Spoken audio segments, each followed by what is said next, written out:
रजनी को बचपन से ही पेंटिंग का बहुत शौक था। वो हमेशा से ही पेंटर बनना चाहती थी, पर उसके माँ और पिताजी ने उसको कभी भी इस चीज के लिए सपोर्ट नहीं किया और उसकी शादी नीरव से हो गई। नीरव रजनी को बहुत प्यार करता था, पर रजनी हमेशा चुपचाप ही रहती।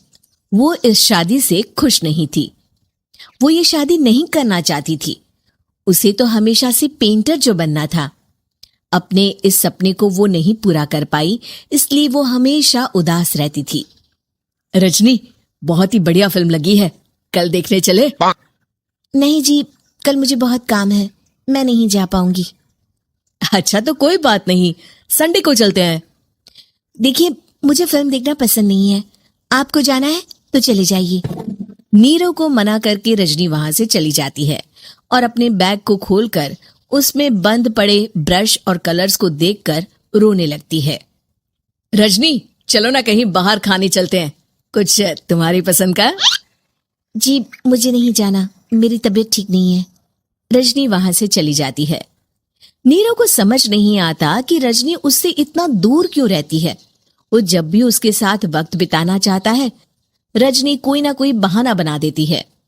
एक दिन घर पर कोई नहीं था। रजनी घर का सारा काम जल्दी से खत्म कर लेती है।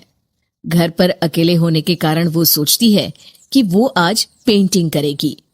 वो अपने कमरे में जाकर पेंट ब्रशेस और कलर्स निकालकर जैसे ही कलर मिक्स कर रही होती है कि दरवाजे पर बेल बज जाती है। अब कौन आ गया इस बार? इतनी मुश्किल से तो मुझे पेंट करने का मौका मिला है। रजनी दरवाजा खोलती है तो उसकी सास अपनी सहेलियों के साथ खड़ी होती है और सब घर के अंदर आ जाते हैं। अरे बहू, सबको शरबत बनाकर पिला दे, बाहर तो बड़ी गर्मी है। उफ। जी। रजनी पेंट ना कर पाने से उदास हो जाती है। उसे गुस्सा भी आ रहा होता है कि उसने इस शादी के लिए हाँ क्यों कह दी।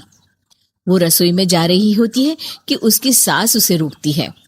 बहू, सबके खाने का भी इंतजाम कर लेना, आज का लंच तो ये सब यहीं करेगी। हाँ।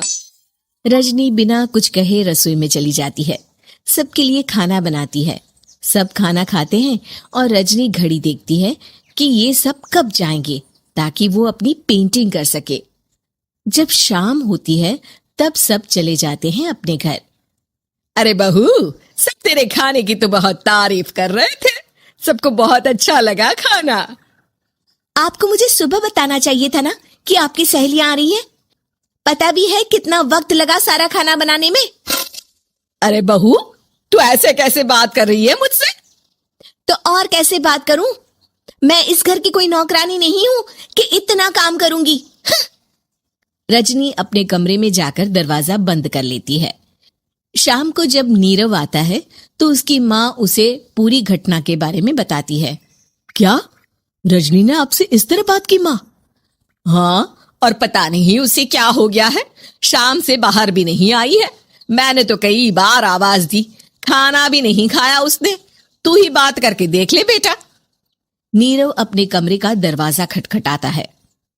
रजनी, दरवाजा खोलो, मैं हूं।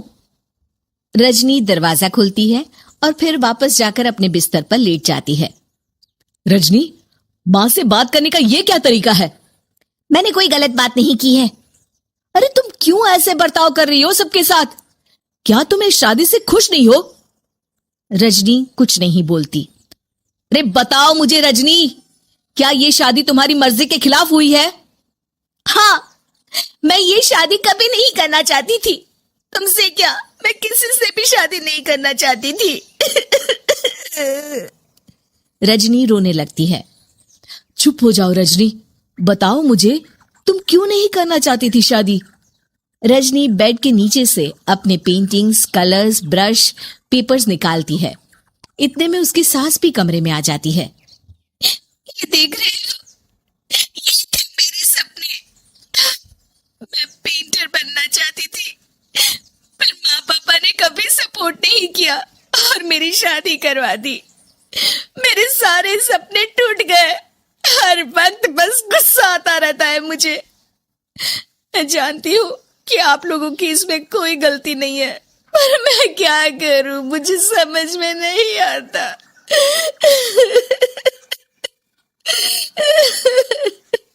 रजनी फूट फूट कर रोने लगती है। मुझे माफ कर दीजिए, आप दोनों के साथ मैं बहुत बुरा बर्ताव कर रही हूं। अरे रजनी बेटा, चुप हो जाओ तुम। नीरव पानी लेकर आता है।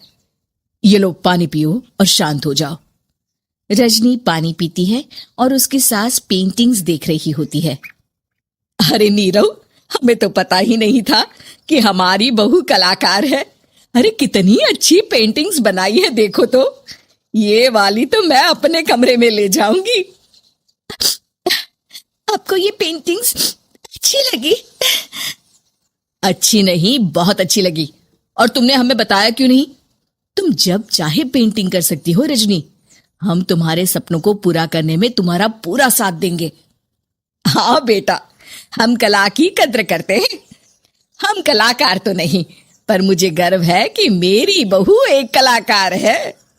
रजनी, नीरव और सास तीनों हंस पड़ते हैं।